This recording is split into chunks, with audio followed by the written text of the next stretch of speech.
And you have decided to play in Curse of Strahd. Yay! Yay! Now, before we get fully into started for the rest of you guys. Oh, right.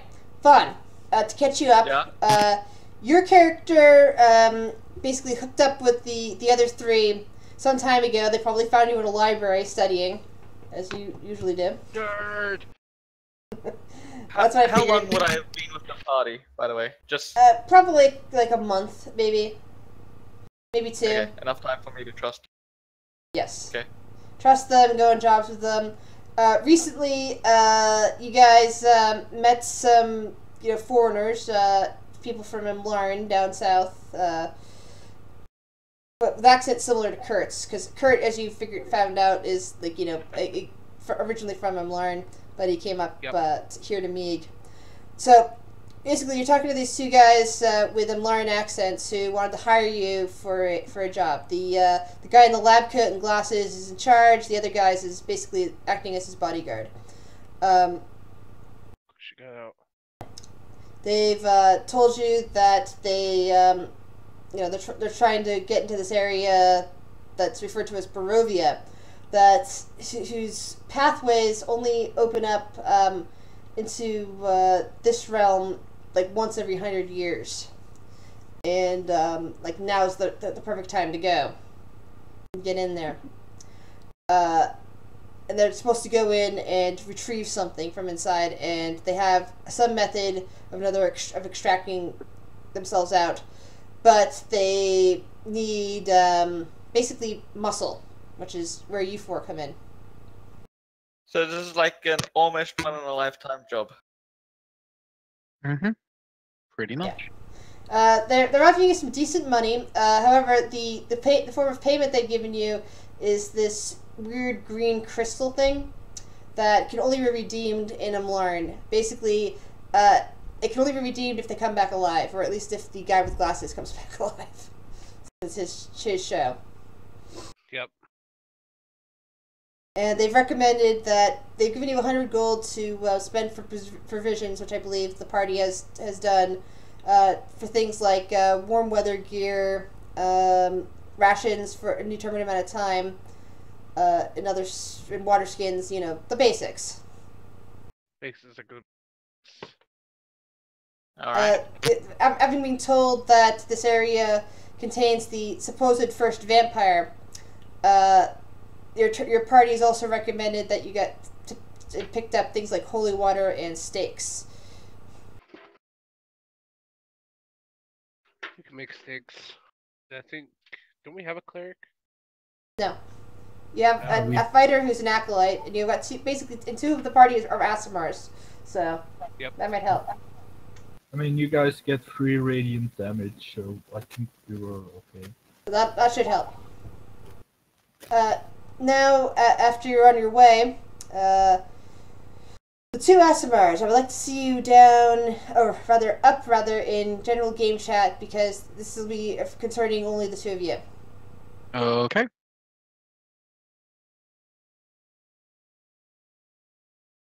Now, you were telling me last time that you speak with divas. Basically, both of you have like a different diva assigned to you to talk to you. It's kind of a guide or something.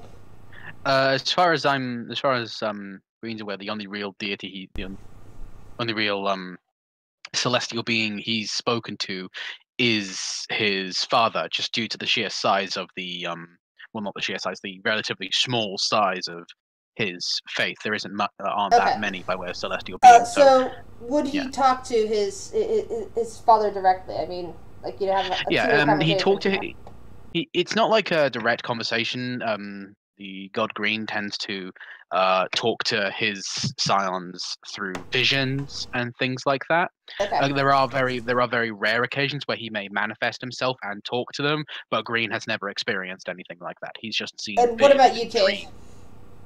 I haven't really thought about it, honestly. I guess it could be his dad as well, and okay, I guess his dad's one of those types that doesn't shut the hell up. I guess I got confused about the situation. Never mind then. I'll take you back down to roll 20. Okay. Okay, sorry about that. I misunderstood something they told me last week. But anyway, so after traveling up through a mountain pass on a nice little, a nice carriage drawn by two strong draft horses, you've arrived at a weird spot that seems to be just shrouded in fog. The two men get out of the carriage, tell you to stay put, as the guy in glasses and in the white coat kind of aims this weird looking object at the mist. Kurt, you know that it's some sort of electronic device, and given your experience with them, something scientific. And after a few moments, there's a little bit of clearing in the mist, and you can kind of poking your head out of the wagons, see through the mist at this point. It's like a kind of a narrow aperture, just big enough for your cart to go through, and you can kind of see into a mist-shrouded valley down below. Going through mist, boys. This can't be good. Yeah. So let's get back into the wagon and head it back on. As the mist kind of closes in behind you as you pass through. And soon, you just feel a chill, in the air, kind of reaching into your bones. Even the horses, let out a slight whinny sound. They don't like this area anymore either. It's all dark now. It was, the sun was shining quite nicely earlier, until you got to the mist, and now it's all gloomy. You can see well enough though. You can see pools of black water along the side of the road, and you can see trees looming everywhere as you head down the side of the mountain. Up ahead, I'm sorry. Go ahead. Ominous. A little bit, yes. After a while, you see the fog spilling out of the forest, swelling up the road. It's continuing to swell up the road behind you, but ahead, jutting from the impenetrable woods on both sides of the road, are high stone buttresses looming in gray fog. Huge iron gates hang on the stonework. Dew clings with cold tenacity to the rusted bars. Two headless statues of armed guardians flank the gate, their heads now lying among the weeds at their feet. They greet you only with silence. I think I might have a handout for that. Good. That's always a good sign. As I said, ominous. Last time I was in a place like this, I felt like I was there for years.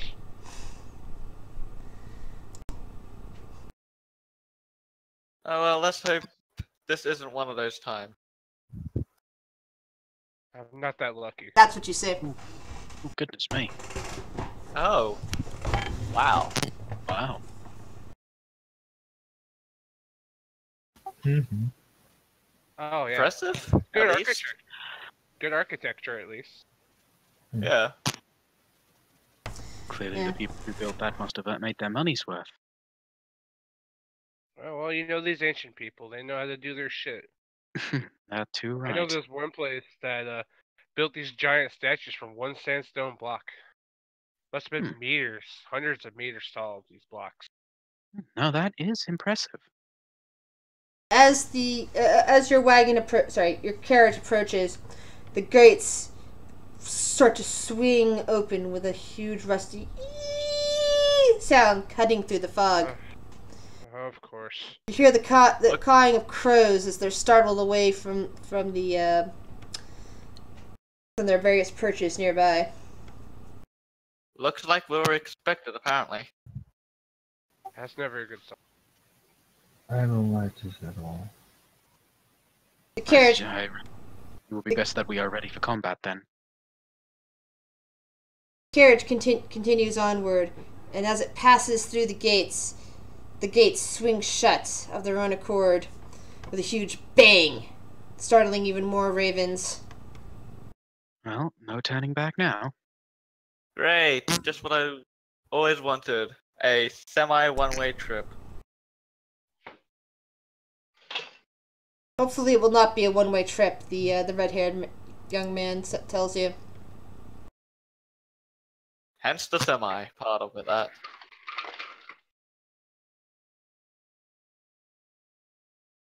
The other guy says, "If we could see through this mist, we'd be able to know how far away the nearest village is."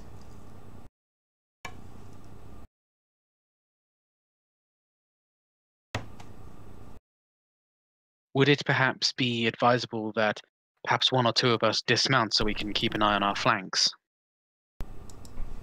They kind of like look at each other for a moment.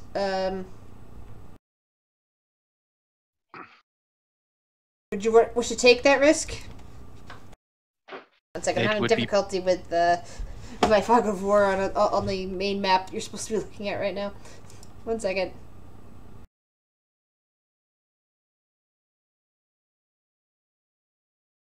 Alright, good. Continue on, please. There you go. Now working. What were you saying? Get out, make sure. Do I get out, make sure bad shit doesn't happen? That was the plan. Although if there is supposed to be, oh, there we go. Never mind. It just changed to me. Okay, you're currently, oops. It's on reveal area instead of this. You're currently over here. The huge gates are right here. Ugh.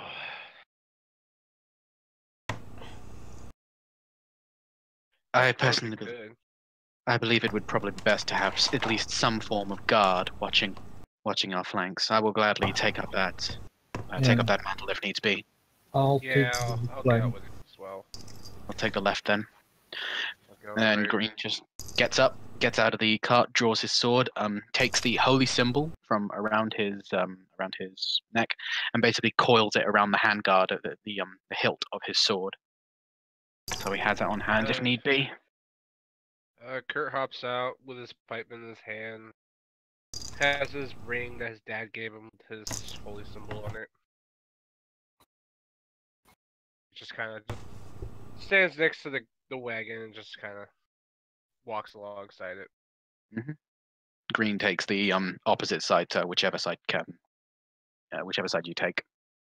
Yeah, I'm on the right. You said you're on the left. Okay, cool. All right.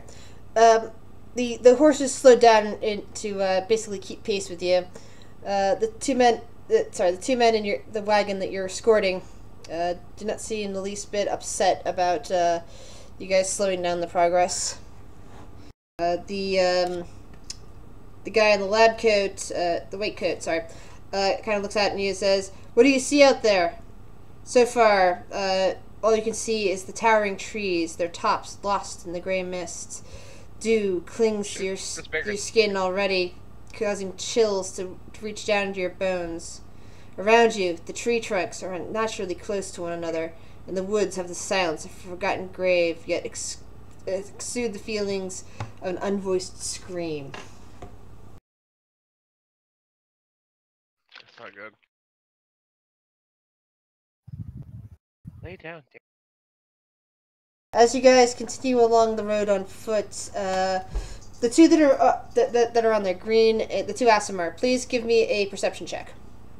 Okay. Okay. It's a 17. All right. Stench of something rotting reaches your nose.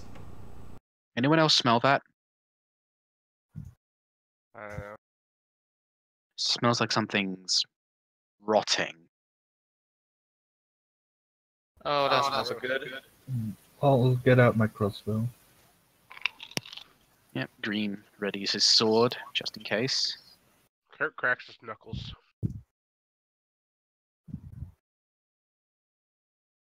All right. Roll an investigation check if you wish to follow that stench, or if you're just continuing on, we can continue on. I can roll Let's- my best. Yeah, Let's- I'll roll. Just to kind of see if I can figure out. I don't know shit. God, my rolls been crapping. I rolled 16, which is decent, I guess.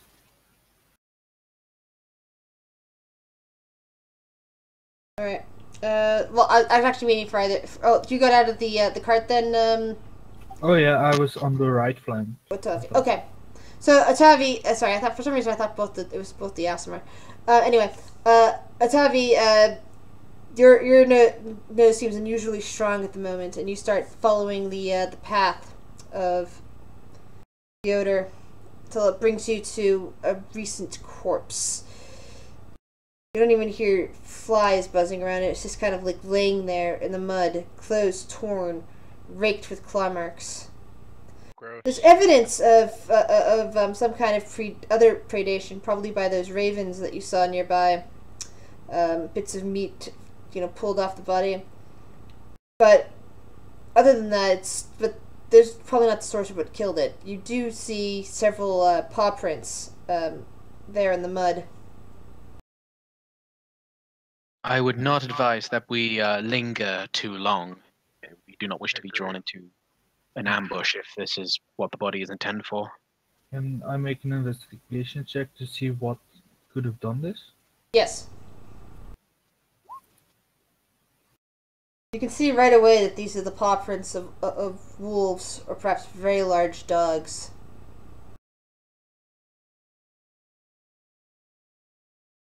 And even as you stand there investigating the body, you hear a "oh" somewhere in the distance. It's best first to keep moving, be vigilant. Let's get moving. Yeah, let's get the fuck out of here.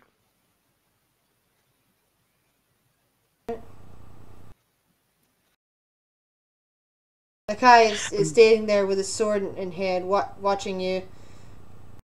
What is it? He asks. Appears to be a corpse of some kind. Must have been murdered or killed by wolves in the area. Rough end. He says. Quite. And then he kind of looks back at the carriage. I think it would be best if we continue on now. Wolves would have a harder time attacking if you're inside the carriage. You have to tell me twice. I accept his recommendation. Climb back in. Can I sit next to the driver? Back in as well. Sure. I'll do that.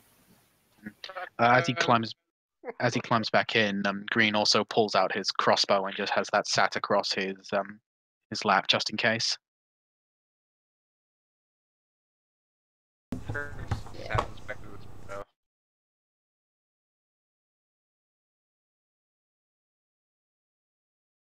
The driver is a woman who is a human woman named Ramona. She doesn't talk much. What does Ramona look like? Let's see. She's kind of average height, average weight. She has dark red hair, not like Aki's, but more like a kind of a reddish, coppery, brownish kind. If you know what I mean. A ginger color. Ginger, thank you. Putting curls and put into braids, or no, not curls, braids. Put into braids down her back. She mostly just focuses on keeping the road closed. Fair enough.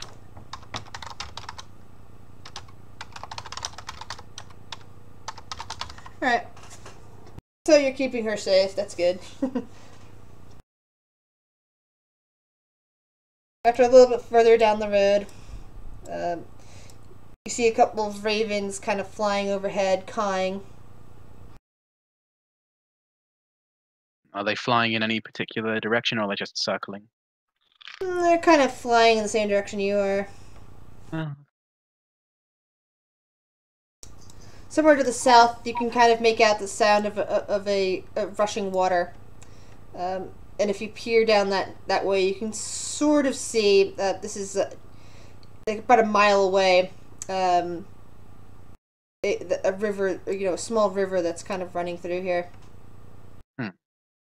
But further on further on down the west, as the fog kind of clears away from you for a bit, you start to make out a village. It's still mostly shrouded in fog. It looks very depressing, is the best way to put it. This whole place looks depressing. I know. This is probably the most depressing place we've visited. You have never been to Pine Valley. No, I haven't. I really don't like all these dark omens. I don't think any of us do, friend. No, I don't.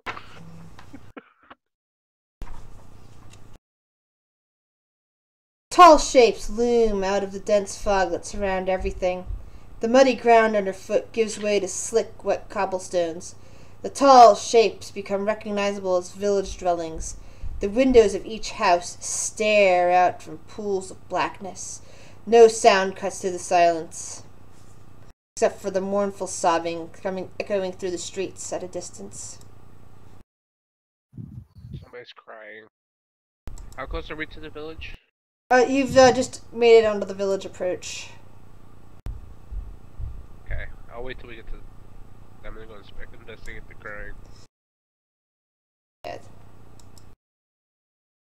So you enter in through here, and even though it's fairly silent except for the echo and crying, and it's like dark and dreary, you do see the occasional person. Most of them look. What's the right word for it? They don't even bother looking at you, even though you're clearly strangers here. They're just kind of like, moving forward, plodding along slowly, almost mechanically. They're tourists. Their tourism trade here sucks. Well, considering that the gates to the area only open once every 100 years, I imagine things aren't exactly booming here. Fair enough. The man in glasses, David, turns to you and says, "Well, from our perspective, it's only accessible at once every 100 years. It doesn't mean that this place isn't connected to other planes of the to other realms in the multiverse, or even that the time is still the same as what it is in our world." I do not claim to know much about multiverse, but I will defer to your judgment. Combine two bags of holding and it blows up the universe. That's not exactly true, the man points out. It would cause a localized black hole of sorts, and it would annihilate whoever did that, plus probably a good chunk of the surrounding area. It would not destroy an entire universe. This is pleasant conversation. Seeing the shit that I have seen, this is definitely a pleasant conversation. Regardless, let's see if we can find some form of lodgings here. Yeah. Alright, well, I hear crying. I'm gonna go investigate that. I will follow, because let's not go by ourselves, shall we? Never Alright, whatever you want. never split the party. Sorry, had to do it. That's all good. Kurt feels inclined because, somebody's crying and he feels inclined to. Let's see, we got Kurt here. Oh my god, I'm a giant gnome. No, this is just basically me keeping track of where you are relative to the to the town. I'm Gnomezilla. It's like a dream come true. Die, puny Only in your mortals! mind. Only in your mind. Yeah. So, your two companions that you said you would be escorting continue on down the street, to find a place to lodge the cart and everything. Why is Aki's token still broken? Oh, it's not his token that's broken, it's David's token that's broken, okay.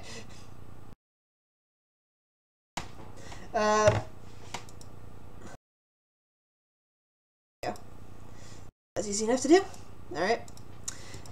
So yeah, you basically see lots of cold streets, muddy, not really muddy paths, it's all cobweb, but it's all, like, slicked up as if it was just raining, but all you can see is just more fog outside the city.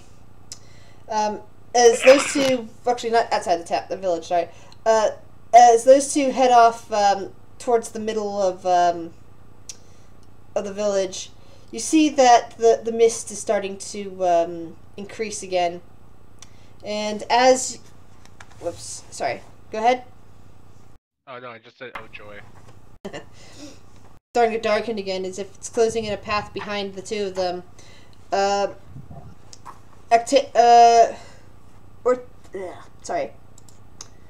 Ortovi. It's taking me a while to pronounce that name properly. Ortovi, roll me a perception check.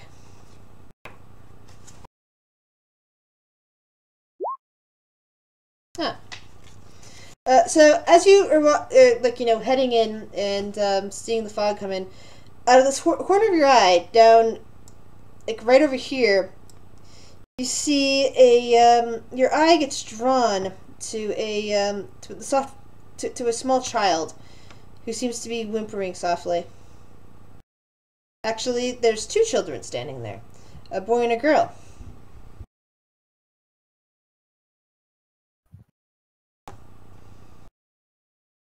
What do you do? Is one of them crying or are both of them crying? One of them is crying, and the other one is trying to go shh, shh. I assume that he. These are the two children that you see. Huh. I assume that Ortovi tells us. Yeah. Okay, just making sure. Then I'm gonna go see what's up with these kids. You guys are better at this than I am. Green follows, but stays, a few paces away while you talk to them. Hello, the girl kind of like, shh, it'll be okay, Thornbolt. It'll be okay. She turns towards you and says, "There's a monster in our house." And she kind of points down the street towards this tall brick facade building over here, as the mist continues to tighten in around you. What kind of monster? I don't know. I've never seen it, but I could hear it in the basement. Can you tell us what it sounded like? It makes terrible howls, like "Arr!" and "Arr!" The little boy is clings harder to his sister. I think our parents are keeping it trapped in the basement. Where are your parents at now? I don't know. Okay. We could probably go check it out. What do you guys? Yeah. I mean, if the thing were to get loose, it would kind of interfere with our job, so I guess it's part of our job. So, I mean, I'd say before we go and make any decisions like that, perhaps it'd be best to tell our clients what we're doing. Yeah, probably. As you look around, you notice that the mist has become extremely thick, and you can't even see down to the street here, let alone move forward past it. All you can see is down to here, where the house is standing.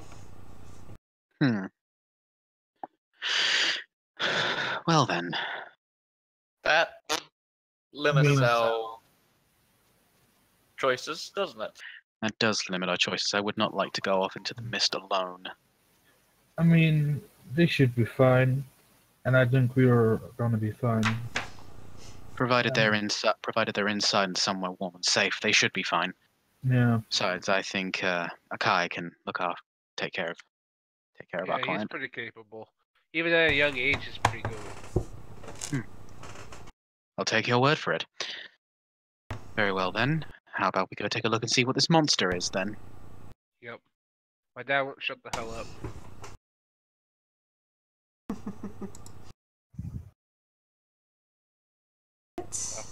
We're gonna head to the house. Double checking to make sure the lighting stuff is all there. Alright. As you approach the house, you see that its windows are dark. It's a tall brick row house that's seen better days. Dew clings to the outside of it, looking as if it's trying to age it even further. It has a gated portico on the ground floor, and the rusty gate is slightly ajar. The houses on either side of it are abandoned. Their windows and doors completely boarded up.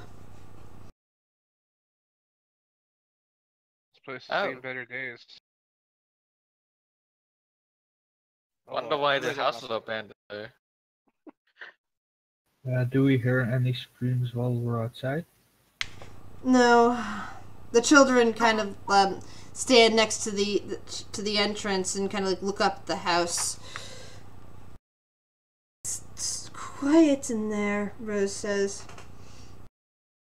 But I'm sure that the monster is somewhere inside. Can I make an insight check? Sure. Yeah, I was about to say, this sounds fishy. I'd like to roll one of those as well. Go for it. Fucking hell, I'll take that. I'll take that. I got something to whisper to 20. Green. I'll take that 18 rather. Let's not blindly trust these children.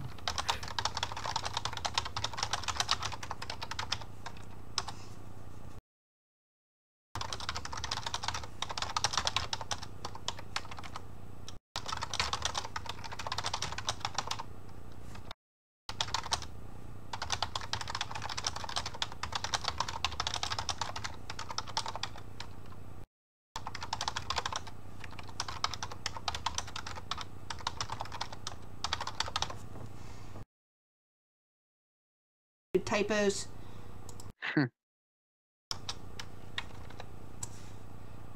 Yeah, I am typo queen. Yeah, we saw the other day. No worries. Yeah. I don't think you would like my writing, because it's probably worse. Actually, I've seen it. I was having to translate some of the stuff off your thing, but that's okay, since it's not your first language. Yeah.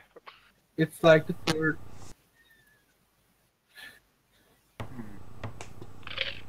Green just kind of looks up at the house and then he looks back at the children and just says, "When did you say that the monster first appeared in your basement?" The little boy kind of like shrugs his shoulder and like, clings to his sister. The sister kind of like frowns for a moment and seems to be thinking.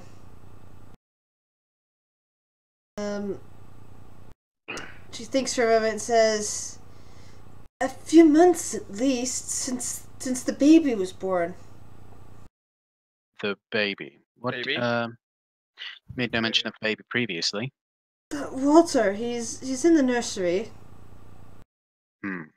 And where did you say your parents were again? I don't know. They went somewhere and they haven't been back. I think they're in the basement, but it's been a little while and, well... She kind of like shrugs at that point, looking at her brother.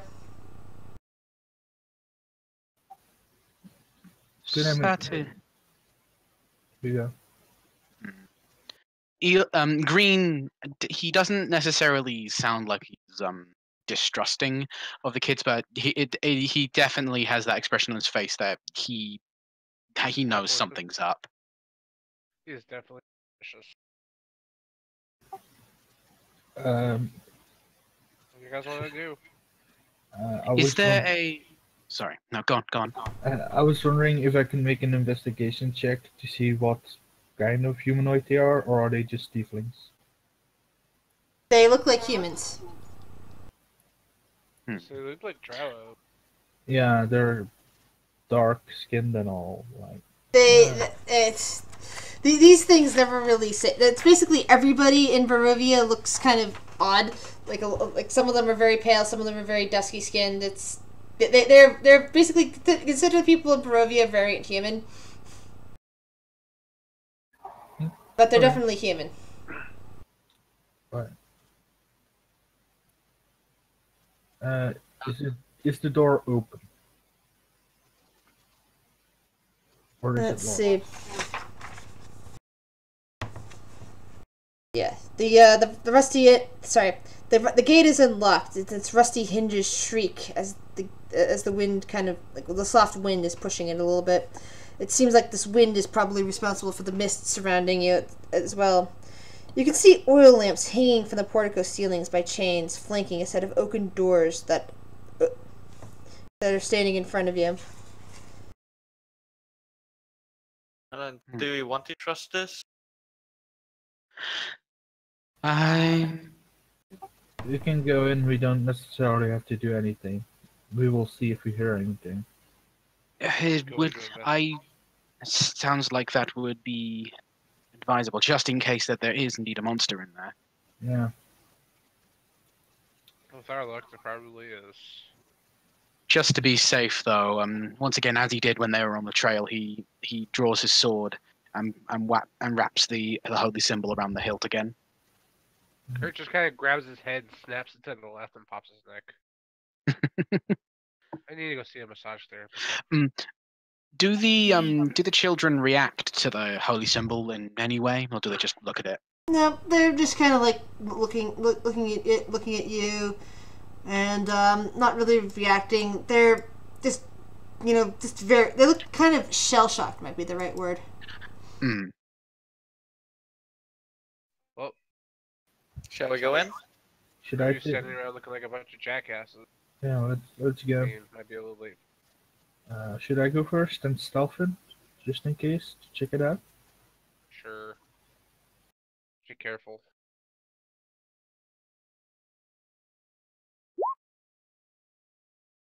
I stealthily go to the door, and if the door is locked or not, I'll go in. The door is not locked. Let me switch you over to Chris, that page. Yeah, I did.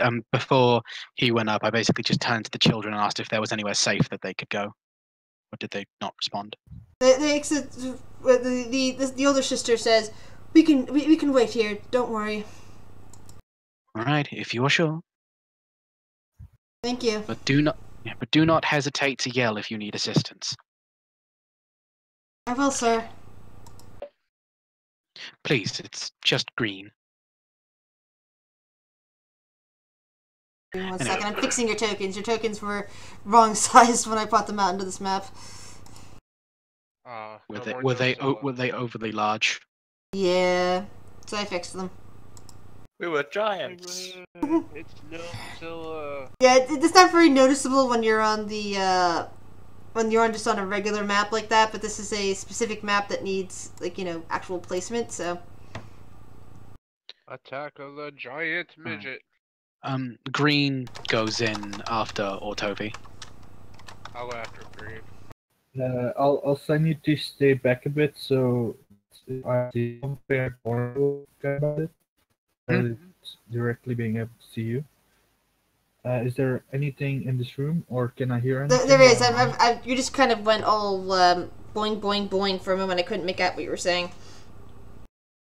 Robot voice. Sorry. Yeah. Is there anything in here? Yes. Or Yes. Like I said, I was about to describe it, but you were boinging, so I was like, whenever I hear robot noise, it causes my brain to freeze up. All right. Causes you the short circuit, you'd say? Yep. Anyway, inside the entrance, hanging on the wall, you see of the foyer is a shield and blazoned with a coat of arms, a stylized golden windmill on a red field, flanked by framed portraits of stony-faced aristocrats. Mahogany-framed double doors leading from the foyer are set with panes of stained glass. It's eerily quiet inside the house. Can I roll history to identify the coat of arms? Sure. 18? It's like nothing you've seen before. This place is out of place and out of time. Okay, fair enough. Alright, behind door number 2. I'll try the door. Nice mahogany glass paneled doors open easily onto a large hallway. A wide hall that runs the width of the house, with a black marble fireplace at one end and a sweeping red marble staircase at the other. Mounted on the wall above the fireplace is a longsword with a windmill cameo worked into the hilt. The wood-paneled walls are ornately sculpted with images of vines, flowers, nymphs, and satyrs. They look like very intricate designs. No expense spared. In comparison to the outside of the house, which was rather run down, how does the inside look? Does it look around about the same, or? No, inside this hall it looks, fairly well kept, as if someone had just finished sweeping it. So the staircase goes up, I assume. Yep. Do we want to check the check down here, or You can before going see several doors leading off. Tavi, you're in front of one. Fan, you're in front of another. Kurt, you're in front of another. Green, you were in front of another. Yeah, there's one just off to my right. We should have asked where the cellar door is. Well, Toby, you are the leader. Fan will open the door right in front of him. Can you give your token back one? I need to see where I'm at.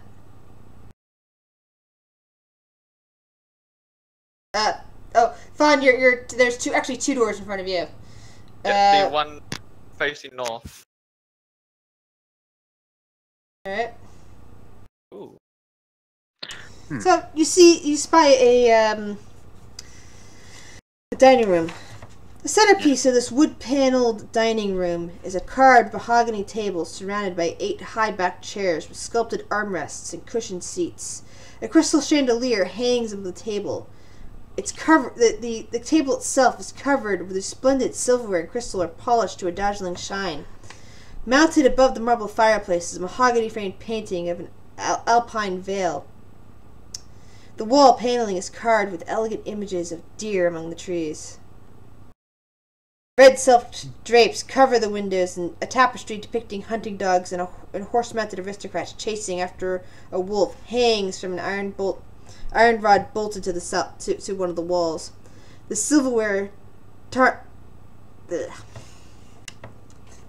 looks like it's the finest of silverware polished, and the crystal goblets look like they're ready to be filled with the finest of drinks. Is there a knife on the table? Yeah, that'd be a small knife, not useful for cutting anything but butter, but. Okay, I'm gonna take one of them. Alright. This door right here seems like it would lead straight back out to the hall, judging by the location. So yeah, nice sense to open that. I will open the one to the right of me. Okay.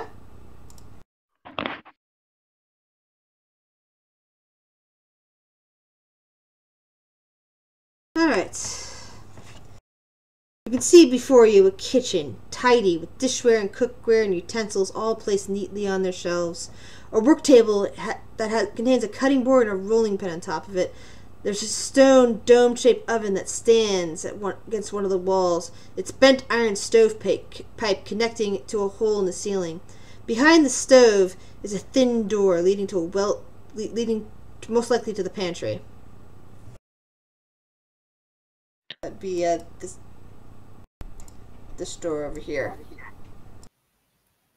I'll try it. Is it locked or not? And it's open, and you can see behind it a well-stocked pantry full of various foods. Dried meats, some fruit and vegetables. Right. Green goes over and... The only other interesting thing in the kitchen is down in one corner over here, you see what looks like a small bell kind of hanging next to some kind of tiny little door in the wall. Can I make a perception check to see what it does? Of course. Sounds like a dumb waiter.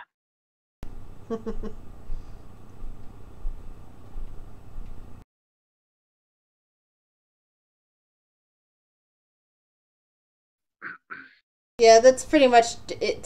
That looks like it's a a bell coming to leading to a dumbwaiter. Dumbwaiter is much too small for you. Kurt might be able to fit into it though. Green goes over to the southmost door of the main corridor and opens that. You see before you an oak-paneled room that looks like a hunter's den. Mounted above the fireplace is a stag's head, and positioned around the outskirts of the room are 3 stuffed wolves. 2 padded chairs draped in animal furs face the hearth, with an oak table between them supporting a cask of wine, 2 carved wooden goblets, a pipe rack, and a candelabrum. A chandelier hangs above a cloth-covered table surrounded by 4 chairs. 2 cabinets stand against the walls.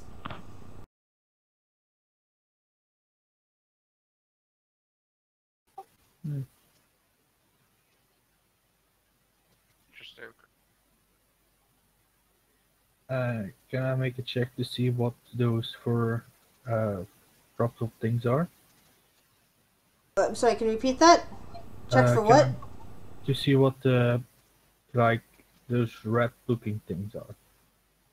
Those are the stuffed wolves. Oh, stuff to right. Okay. I'm gonna check this door here. Fan's gonna go upstairs. Because why not? Green follows Fan upstairs. I was just Alright. slowly going up. Well, this leads back into the dining room. I will knock I hear the on GM the- crying, "Never shit the party!" Oh well, Green's dead. Thank very much. Unlit oil lamps are mounted on the walls of this elegant hall. This is for the people going upstairs. Hanging above the mantelpiece is a wood-framed... not a good idea to move until I've described everything. Sorry. Okay, sorry.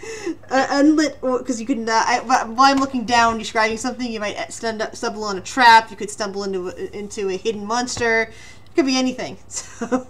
Okay. Well, they're dead. So. No. I'm just basically for future reference, for especially those of you who haven't played with me before. Okay. Unlit oil lamps are mounted on the wall of this elegant hall. Hanging above the mantelpiece is a wooden framed portrait of the Durst family, Gustav and Elizabeth Durst, with their 2 smiling children. Oops. Sorry. It says Durst family underneath of it. I don't have to give you the names, but you can see clearly the 2 children that you saw outside. Cradled in the father's arms is a swaddled baby, which the mother regards with a hint of scorn.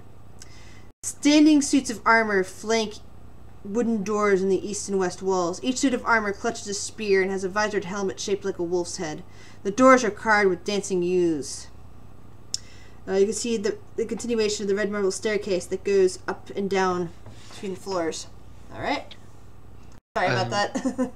Yeah, Green does turn to Fan and says, perhaps we should wait for our compatriots to come upstairs before we press on. I will. Exploration. Remember that one time we were going through this forest and the beast jumped out at us? We killed it. That was good. You think we should go check on them? Oh, you're trying to open that thing there in front of you, aren't you? There you go. I'm Oh, this yeah, one? I thought. Oh. Sorry, this sorry. one. A closet. Alright. You see a cloakroom with several black cloaks hanging from hooks on the walls. A top hat sits on a high shelf. I can't reach it. Got these short arms. I guess you could say taking that thing off the top shelf would be a tall order. Yeah. Bang. Oh, let's probably go check on the other 2. Yeah. Alright, head upstairs. Oh no, I'm back. Don't worry, guys. I'm here. Woo! Fan will open this door. Alright. Past experiences have told me that these statues might come to life in kids. Didn't the girls tell us there was someone in the basement? Yeah. But this house doesn't have a basement. Gossamer drapes cover the windows of this elegantly appointed hall, which has a brass-plated chandelier hanging from the ceiling. Upholstered chairs line the walls, and stained glass wall hangings depict beautiful men and women and children singing and playing instruments. You can see a harpsichord with a bench that's resting in one of the corners. Near the fireplace is a large standing harp. Alabaster figures of well-dressed dancers adorn the mantelpiece. These people are fancy. Jesus. Those harpsichords sound Ah. terrifying. People keep... Never mind. I'll just have to pull up in the notes and read while I watch you guys. Sorry. No, it's okay, guys. It's just that, this area in particular here isn't trapped, but I keep worrying that I'm going to look up and see that you walked into a trap and should be dead. Nope, not yet. Kurt's way too paranoid about that after the whole Pine Valley incident. Octavio will run his hand through the harp strings. Just go. You wish to have a performance check? Nah, he's just gonna like go through the harp like with his hand just to see what sound it makes. Hey, if you aren't gonna do anything, I'm gonna play this instrument right here. Performance check. Yeah. So the harp just kind of makes Very poorly. Yeah. The harpsichord God, and the my harp, ears. neither of them make any really good sound. It's, toneless and, soulless and just unpleasant to hear. I'm gonna try the harpsichord. It's better than what he did. Well, I can do If- a chord. if no one knew we were here, they certainly do now. That's true. I blame Ortovi. He started Perfect. playing with that shit first. Anywho. Yeah, the sound I of will check the out. harpsichord just kind of echoes a bit, but... I'm gonna check out this We do. door. We do have Alright. another. I guess this is the last door. Well, there's still another floor to this place. Oh yeah. Mm-hmm. Where do I- Kurt already ran them. You see an undecorated bedroom that contains a pair of beds and straw-stuffed mattresses.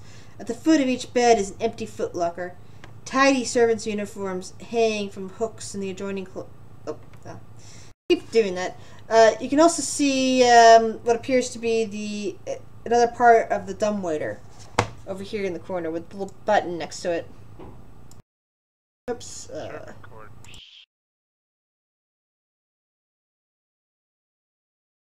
This will lead to the kitchen. You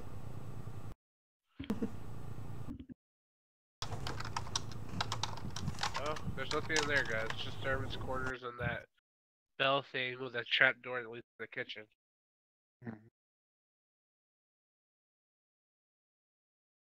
Oh, now our Tave is opening. Sorry.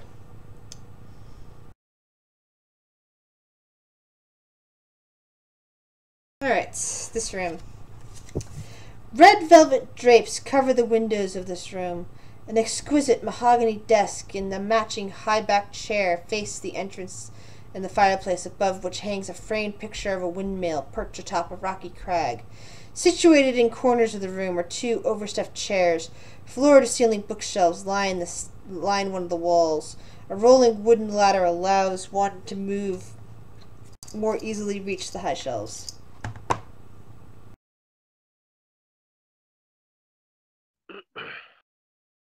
I'm gonna walk over to the desk and see if there are any papers concerning recent events here. What you can see atop the desk is an oil lamp, a jar of ink, a quill pen, a tinderbox, and a letter kit that contains a red wax candle, 4 blank sheets of parchment, and a wooden seal bearing the Durst's family insignia, which is a windmill. Study. Dad does. Are you checking the drawers as well? You don't Yep. seem to see any paperwork going along this. When you open up the drawers, all you find is an iron key.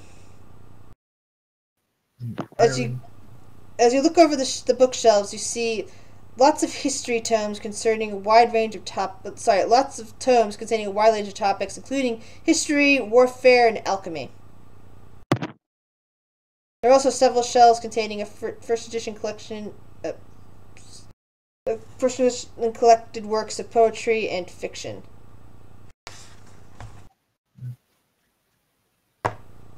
I'll take the key with me for now and probably bring it back later. I had talk of books. Alright, roll a 1d6. Me? Uh-oh. Whoever took a book, roll a 1d6. Okay. Lots of fun.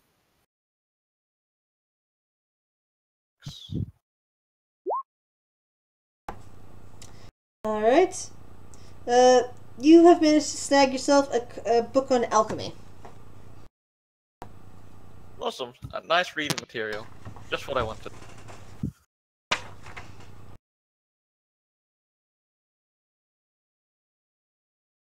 That's what- Anyone else wish to take a book? Oh, I'll take a book. Roll Is a it 1d really- roll a 1d6. Is it really advisable to be taking things from Yeah, people who have done us no wrong? You shouldn't be stealing. I'm just taking the key Eh, to the church door. You find one on warfare. they're not gonna use them. They might not right now, but they're still their possessions. Yeah. I don't care. It's my possession now, okay? To the people watching, this entire party is chaotic.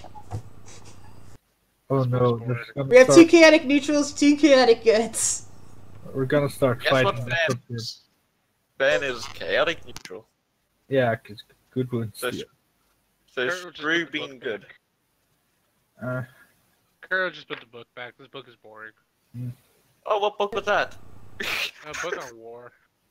fan, you have one book. That's good enough for now. If you want a more specific book, you can just roll a wisdom or search check to see what perception check or an investigation check to determine. Yeah, I want to have a better look at these books. Maybe one will be more interesting. Fun. As you scout through the various shelves, you discover that one of the books back here is fake.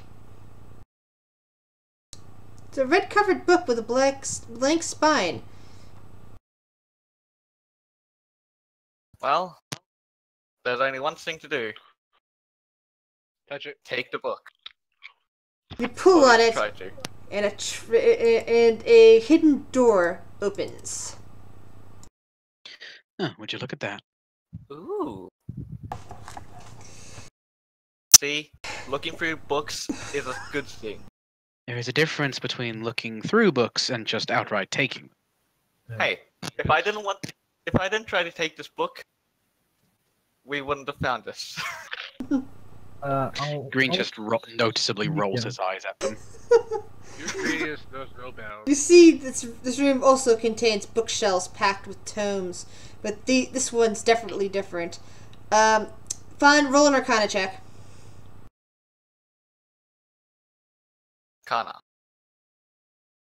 Oh.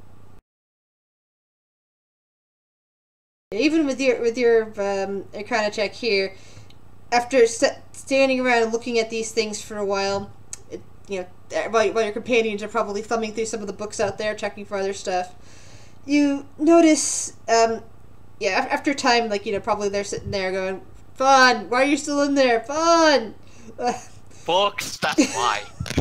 Yes. I followed this. You notice that they are occult books describing fiend summoning rituals. However, the longer you study these books, and after an hour of reading through them, you realize that they're all the rituals in them are all bogus. Whatever is written in here, whatever they're talking about, these castings would not work. Huh. This is a shame to literature. I want to find out who wrote these books and murder them. As you continue moving around some of the piles of books, you notice a heavy wooden chest with clawed iron feet. Its lid is half closed. Sticking out of the chest is a skeleton in leather armor. And that's the point where I leave the room. Is the check skeleton that. sticking out of the chest? Yes, basically there's a skeleton that's like, as if the person had just opened the chest, had leaned in to grab something, and died on the spot and decayed there. Can I make an investigation check to see if it's a mimic? Yes, you may. It's clearly a skeleton. It's not a mimic. I mean the chest. Oh, so it's I a know- mimic. I don't think it'd be. You see that the skeleton is that of a human that clearly triggered a dart trap. You can see 3 darts that are stuck into the dead adventurer's armor and rib cage. I'm gonna You make see a that the skeleton's left hand, inside the skeleton's left hand, is a letter of some kind. I'll take the letter and I'll make a check to see if there's still a trap in here. There is, but it doesn't function anymore. Apparently, this guy triggered it and died. This really doesn't feel right if we've got a corpse on our hands now. Can I take a second opinion on the books? Sure. You guys stayed around there for yet another hour as Toby has his chance to study the books. There's not a lot of space in there. Green and Kurt, meanwhile, what are you two doing while you guys have been waiting around?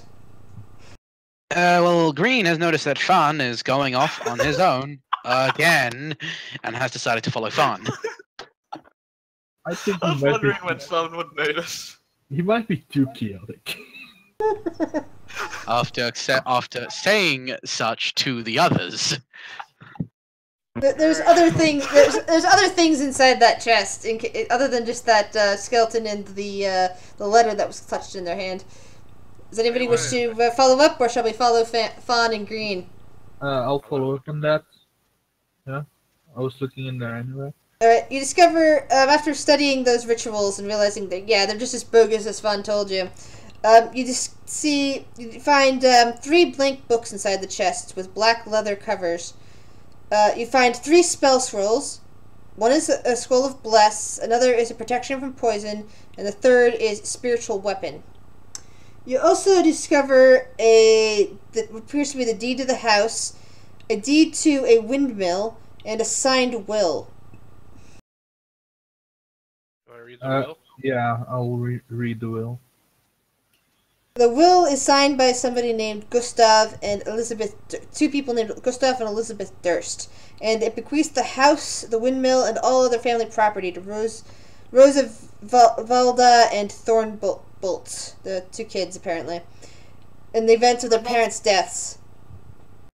Well, I'm going to assume, since we haven't heard anything in this building, that those parents are dead. Whatever is in the basement killed them. I have an idea of what it might be, but I'm not 100%, so I like to be prepared. And I kind of show them the knife in my hand. So, let's keep this with us, and once we finish our investigation here, we'll let the kids. Yeah. I want to make a check to see what's in the letter of the dead guy. Alright, I have a handout for that. Yeah. I will send the handout to you only, just so that you can decide whether or not to share it with the others.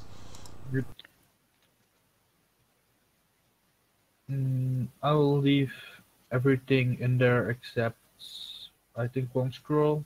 I know. Should we take And it? keep it quiet if you see what the appendix says above the handout. I think we should take at least the scroll of bless and the scroll of... You want to keep them? That's good.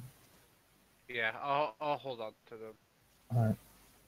I do keep. I'll take out the letter of inheritance and I'll keep the one that I have now. Yeah. Is the scroll sacred weapon, you said?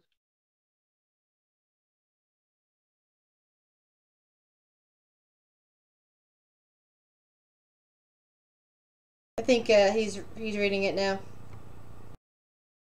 Oh, I meant the spell scroll. Which one did you take? I took 2 of them. The scroll of bless and the scroll of sacred weapon, like that. Bless and spiritual weapon. The third one is protection from poison. Yeah.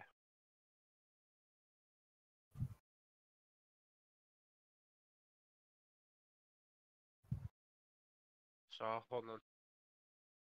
This might come.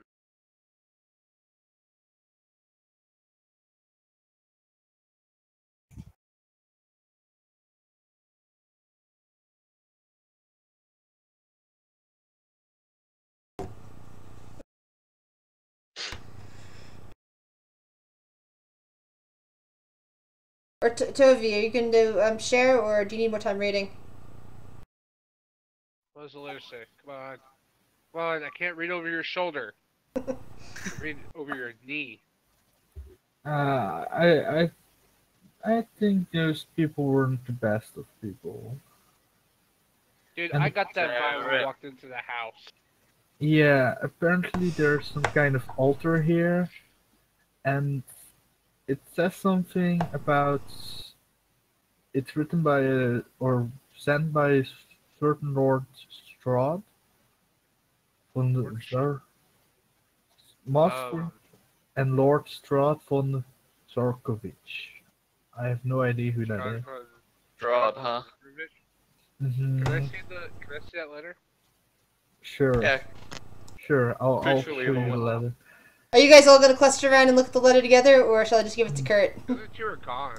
I mean, what's Fucking in there? hightailed it. What's in there isn't super interesting. It's just mainly they torture people here, and they have been cursed with a stillborn son. I don't know how much we can trust their children, to be honest, but nothing is said in here about them as far as I can see. Wait, a what son? Sorry. So they had a stillborn son, so like baby. They talked about. Stillborn son. Yeah, Is that correct? Third is stillborn son, which either means one of two things. One, it's just a dead baby, or it's like a vampire. I don't want to think about it too much.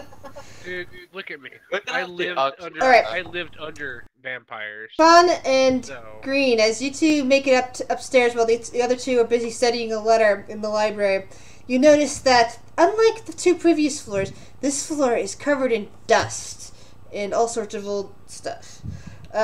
Green, in front of you, you see a cobwebbed, black-plated armor that's standing against the wall. There's just something ominous about it. Can I roll an investigation check to look it over without touching it? How far away are you from it? I'm just across the room from it. Alright. So Instead- I'm mostly just giving it the once over, just looking it up Okay. and down. I'll take that 10. It'll do me nothing. It's like armored. It's got like a sword. It's covered in draped in cobwebs. And it's just to your ASMR senses, it's giving off this terrible vibe. So, any idea what it is? None yet. It just feels off to look at. Any idea from your perspective? Let me In have fact, a look. while he does that, I also want to roll religion to see what that gives me. If I can, if there's any point in Yeah, rolling there that. doesn't seem. You can always roll on anything you want. If occasionally it'll be something. Other times it'll be nothing. Yeah, it It's a doesn't 7, seem never to be mind. anything religious related. Looking around though, you can see oil lamps mounted on the oak-paneled walls. That are again, you see more carvings of woodland scenes and falling leaves and tiny critters. However, up here they look, fairly, worn down, very dusty, as if nobody's taken care of them in a long time. What does Vance with his 19 investigation? As you look around, Fawn, you can see tiny corpses hanging from the trees and worms bursting out of the ground in those various panels. Ugh. And as you Ugh. look around, you discover what appears to be a secret door. Ooh. I'm always up for You- secret doors. Did you find something? I You can believe. see a I did. You can see a cobwebbed wooden staircase going up. Alright, Looks like Let a me staircase, my friend. Let me go through first. Hold on, In your, fact- your, in your fact- companions are still downstairs. Yeah, in fact, before we go up, let's wait for them. I was just about to suggest that before I got so rudely cut off. It appears fine is rubbing off on me a little bit here. Yes. Jeez, dude. I apologize if I'm cutting you guys off at all. No, it's fine. We're probably on our way. But quick question: you said there were 3 black books in the chest, right? Three blank books with black leather covers. Yeah, I'll take those with me. I was thinking that too. I want to take that silver knife that I found. And I Wait, want to bend it around my fist. do a strength check. Oh boy, here I go. Strengthen. That shouldn't be strengthening.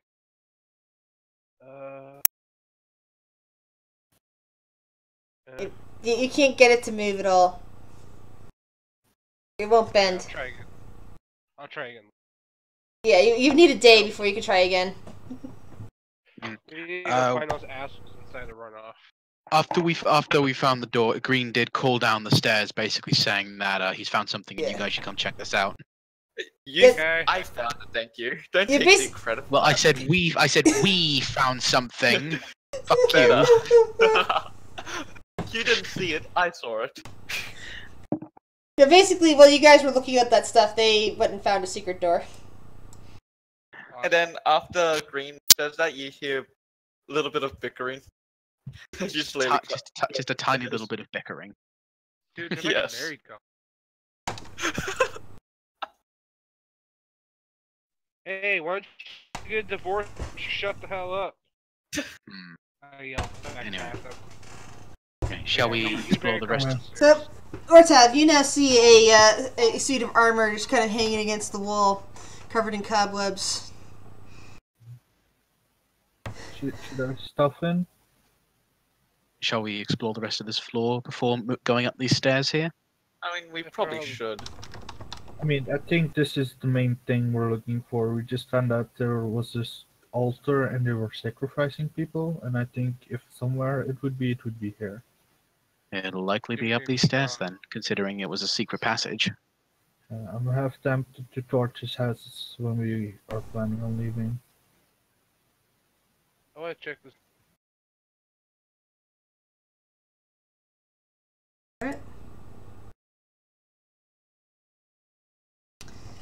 And you see what looks like a grand bedroom. Double doors to this room have dusty panes of stained glass set into them, designs in the glass resemble windmills. A dusty, cobweb-filled master bedroom has burgundy drapes covering the windows. Furnishings include a 4-poster bed with embroidered curtains and tattered gossamer veils, a matching pair of empty wardrobes, a vanity with a wooden-framed mirror and a jewelry box, and a padded chair. A rotting tiger-skin rug lies on the floor in front of the fireplace, which has a dust-covered portrait of the Dursts hanging above it. A web-filled parlor in one of the corners contains a table and 2 chairs. Resting on the dusty tablecloth is an empty porcelain bowl and matching jug.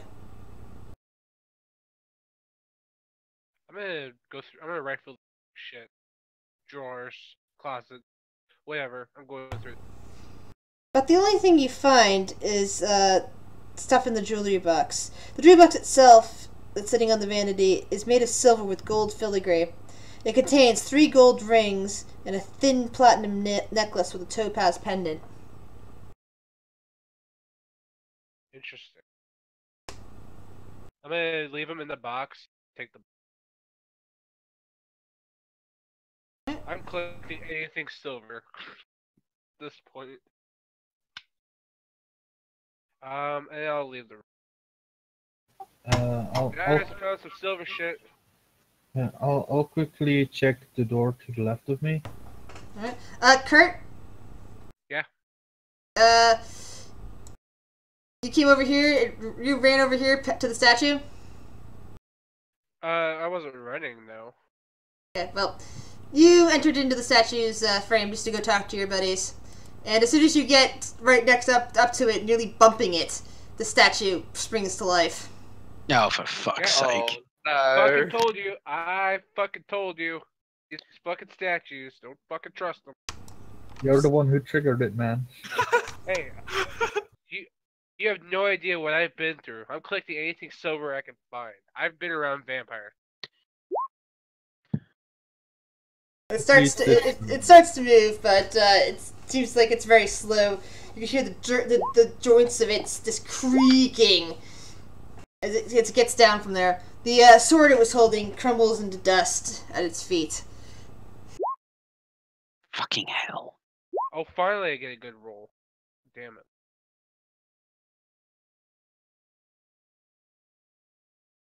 Fun.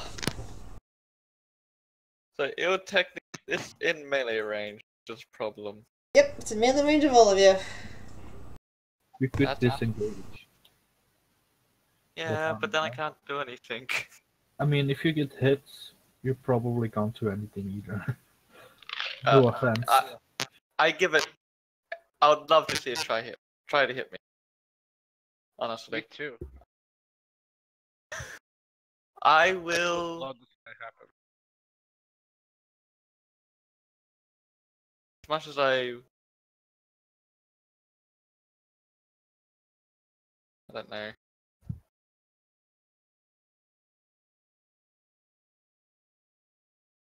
I guess I'll disengage and go up to here.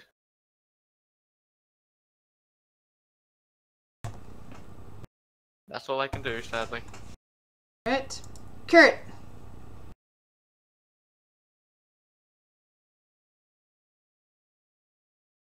Sorry, give me just a sec. I had to go get a drink. I'm gonna fucking, like, pull my fist back and punch this thing. Can you move out of its square? It's taller than. It's much taller than you. It's at least human sized. Yeah. Okay, so yeah, right in the kneecap. Alright, so can you at least move your token to a different square? Oh, I thought that was where I was. My bad. Well, technically you are, but it's your turn. You get to move. It's just that you're on the same square as the thing, and it was hard to deal with. Fair. All right, your fist slams into the. Sorry, your fist slams into its knee. However, the attack fails to do any damage to it. Okay, I'm gonna punch it again. This time, your fist completely misses. Not even hitting. Man, Coming close to it, AC. I will I'm having an off day. stab it with my rapier. Does that hit? Nope, it clings off the armor. And I will take a step back. You don't have any place. Oh, that's a door. Your back is up against a door. Oh, fuck. I will move over here, and I don't get an attack of opportunity because I have the mobile feat. So Excellent. when I try to attack something, it can't attack me. Go rogues! Green, what would you like to do? It's the only thing I really can do, and I'm gonna hit it with my sword. Playing. Nope. It has You, pretty you, high. you basically AC. shake some dust off of it and a few cobwebs, but you don't appear to be damaging it whatsoever. It, on the other hand, brings its fists down upon Kurt. Ah, fuck you. Ah, fuck you. And Kurt manages to dodge out of its way both times. Miss Fun! Me. Miss me again. Kiss my ass. Well, this is probably not a smart idea, but I'll shoot a firebolt at it. Fire inside a house. Let's do this. Phew! The firebolt makes a direct hit against it, and you see it wobble slightly. The cobwebs attached to it burn as your firebolt starts to sizzle upon it. Now time to do the patent fan move. Hide. Kurt, what do you do? It's time for a fist.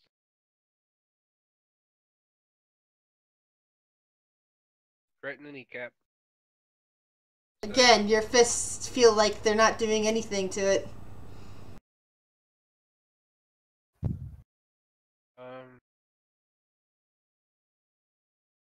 Fists of the gnome. Just keep punching. This time, however, when your fist goes and connects the other kneecap, You hear a crunching noise and some rust filters down. You nearly catch it off balance. Bam. That's almost Batovi!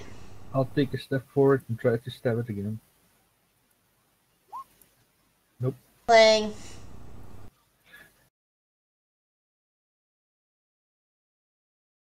Green, what would you like to do? Yeah, Eli, Green. Sorry, I'm used to playing. I'm used to playing my wizard. Fight me. Nah. Green just picks up his sword and he just tries to run it through. Ooh, wow. Fucking hell! I'll take that. I'll take that.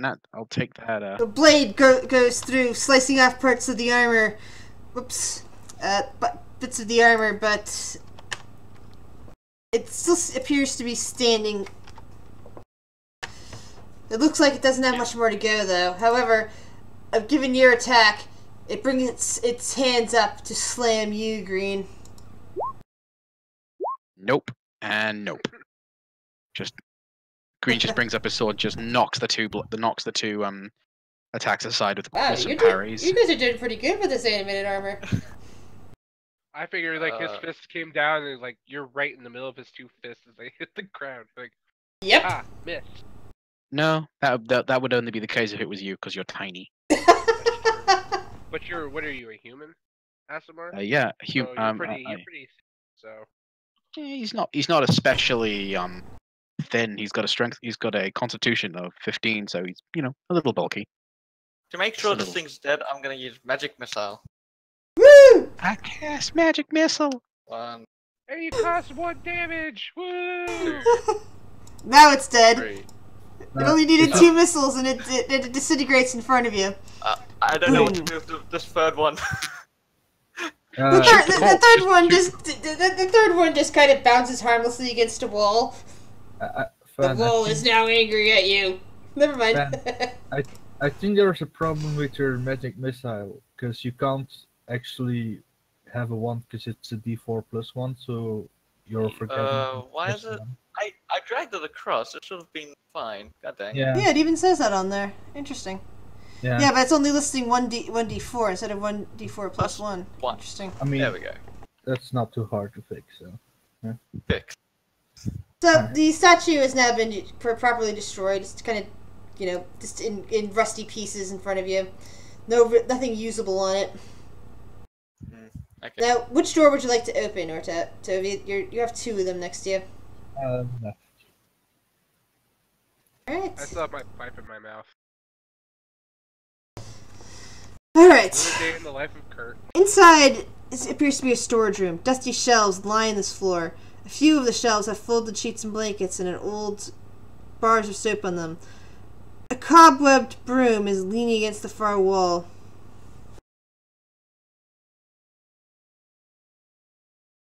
And then the door underneath me. Alright.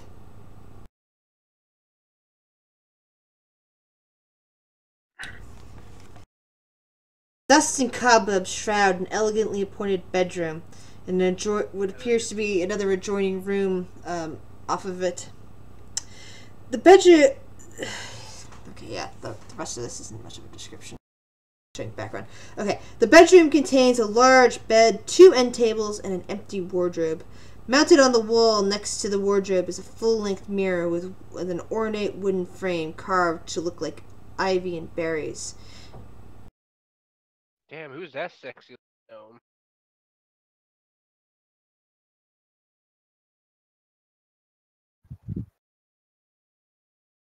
Alright, I'll go further in. Hold on. Alright. Oh, you triggered my trap Alright. card. I was just reading over something in there. Go ahead. Alright. What would you like to do? Let's go further in. Alright. Are you gonna open this door? Yeah, I think I see something I shouldn't. Uh-oh. Well, as soon as you open that door, peer into what looks like an old nursery, you hear a hideous shrieking noise directly behind you. Oh, God. fuck. Green, damn it. Oh, I see. It was already on the token layer. It was supposed to be on the GM layer. And the specter manifests into view. It appears to be a young woman, and she puts her hands on her head and just screams at you. Spooky.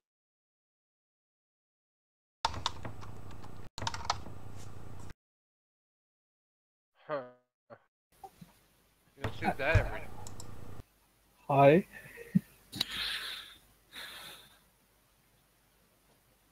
It looks like a terrified, skeleton, thin young woman.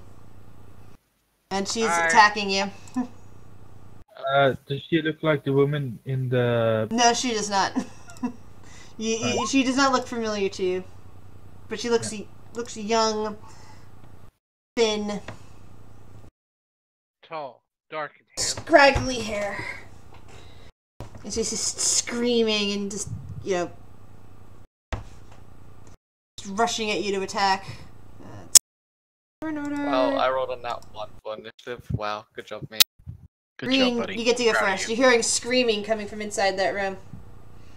Okay. Hearing the scream, he goes away from the secret passage, goes into this room. Where is the thing standing? Ortov and Kirk can see it from where they are. Just trying to. There's a wall directly to my right, isn't there? I take it. So I can't really get. I'd have It's to. one south of the Am I- Ortov space, and then right next to it. I think you can move through us if we allow you to. Yeah, you can move through them. What Dude, the I'm like fuck? 3 feet tall. You could just step over me. Okay, fine. Yep, he steps in. I don't like what's going on here. Oh, that was me. Right. Can I roll anything to identify the best? Do I know what this is, or? You're an Asimar. I'd imagine that you'd heard at least of spirits and such. This is some kind of upset, angry, unreasonable spirit called a specter. And it. I take it the only really way I know how to defeat this thing is just to try and kill it, basically. Yeah, because it's basically Okay. beyond reason. It's hard to tell if there's any sentience left in it, or if it's simply the manifestation of rage at the time of death. Usually Okay, the result well, of violent death. in which case, Green just readies his sword, starts intoning a prayer to his father in Celestial, and then steps forward and takes a swing at it. Yeah, everybody but I think Ortav can speak Celestial. Oh, Fan speaks Celestial as well. Yeah, that's what I said. Fan and Kurt could also speak did you say- Celestial, so only one person can't.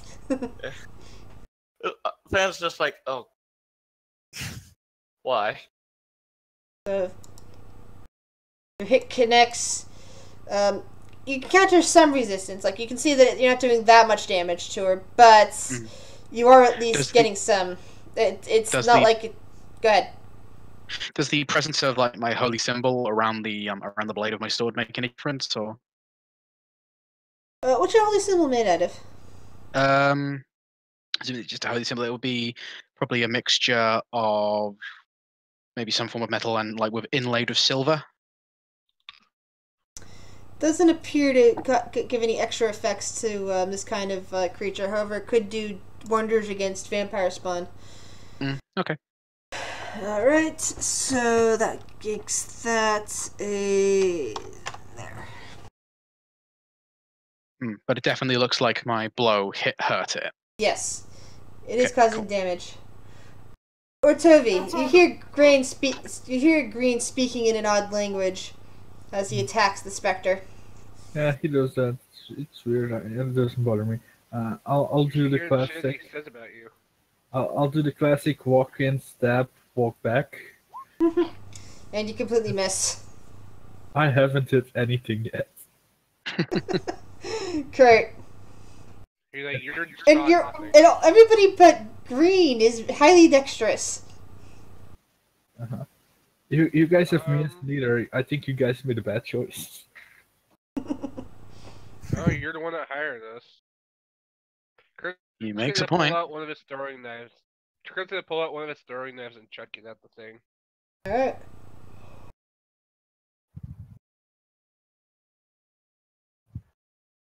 One knife goes through her You could hear her shrieking louder from that. Sorry. Very You're polite. finished. apparently. Spectre. Get the fuck out of this hellhole. You don't want to be here anymore. Trust me, I don't. Spectre swoops forward and goes right for Otovi.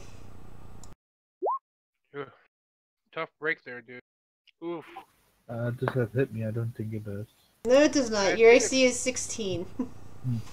Hey, Green, I think it's best Very you lucky. try and take these hits because Come on. You could hear you could hear screeching coming from the room that your companions went into. Oh God, what did that idiot do again? it's your ex-girlfriend. Which idiot? Both. I don't know. All of them. I mean, they're all in there. Yeah. So I guess I'm gonna run all the way down here and firebolt. I ask him, hey, is that your ex-girlfriend? I don't have an X. Oh, that explains a lot. And Yeah, then, you played him. It connects There and, she is. and briefly flares. Green. Cool. Still reciting this prayer to his father. He takes another swing at it.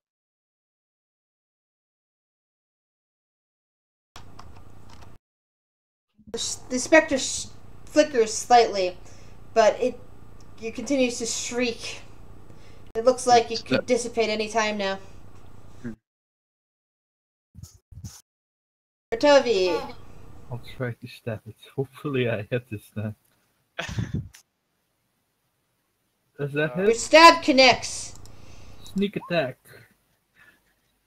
and the specter fades away. Kurt and Celestial will say, at least peace will be with you. You don't have to be in this fucking place.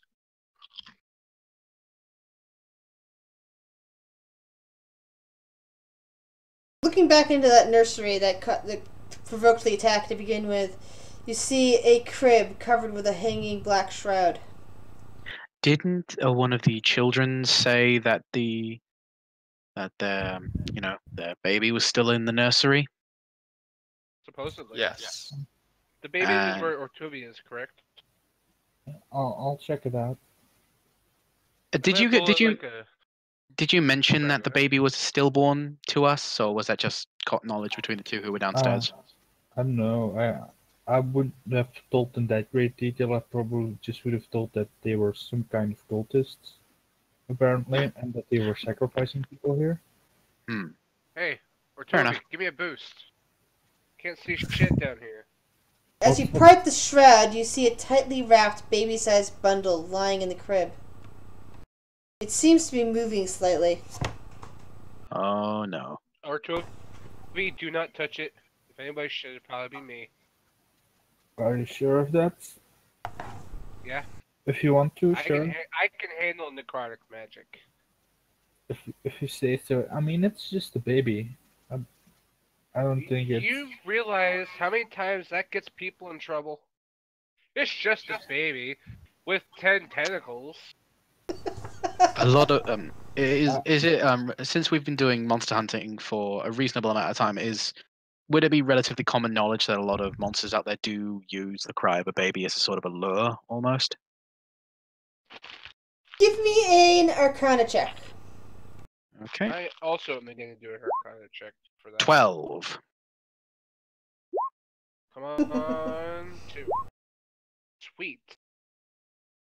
Well, you don't know for certain because you've never experienced it yourself, but you have heard tales told around the tavern places about monsters, hags, witches, all sorts of things. Like, mimicking a voice, especially a baby's cry, in order to lure victims to their doom. You have yet to hear of one mimicking the form of a baby in this way, however. Yeah. I think it's just a baby. I'm going to have Ortovi hold me while he kind of put me above the baby. I'm going to, touch it and kind of poke at it. Hey, Sure. wake up, babe. Dust filters down from the parted the parted draperies around you, and as soon as you put your hands upon the bundle to try to move it, the bundle collapses as if nothing is actually there at all. That Spooky. fucking figures. Alright, get me out of this fucking thing. While this is going on, Fan. will open the door to his below him. Alright? Yeah, below. While they're investigating that nursery, you're coming over here. This dark room contains a wooden tub with clawed feet, a small iron stove with a kettle resting on top, and a barrel under a spigot in the eastern wall. A cistern on the roof is used to cook that, blah blah blah. However, the oddest thing that you see is the bathtub appears to be full of blood. Gross. Yeah, exactly. Gross. Slowly close the door. It sounds like that's the smartest decision you've made all day. Dude, That's that the smartest decision he's made since we've met him. Quite. Hey, I'm Well, pretty they're doing smart, you know. that. While they're doing that, I'm going to actually investigate this room since nobody actually looked through it. Alright, go for it. Alright, here I go. Come Yeah. on, that's Green's kind of just waiting at the foot of the secret entrance. Right. Okay, waiting for everyone to congregate before we go upstairs. I asked Fawn what was in that room. Alright, as you look around, the nursemaid's suite a bit more, and take especially a look at the mirror, you notice that one of the one of the berries that's on the vines that's lining the door is actually an eyeball, and the eyeball appears to be some kind of button. I'm gonna push the button. Poke. And a secret panel opens up, revealing Green about looking up at a set of stairs. Huh. Up, Green. Hello. Go. Fancy meeting you. Alright. What a coincidence. There's more than one way into the secret corridor. That's kind of redundant. Mm-hmm. And so there's nothing else of interest in this room, I assume? No, everything. The things are empty in here, just dust. Cool. Well, if gentlemen. everyone's in agreement, Green goes upstairs. What'd you guys find, by the way, while I was in here looking All right. for apparently? I saw nothing. Just has that really traumatized 1,000-yard stare. This bare hall is choked with dust and cobwebs. Ahead of you, you see a door that's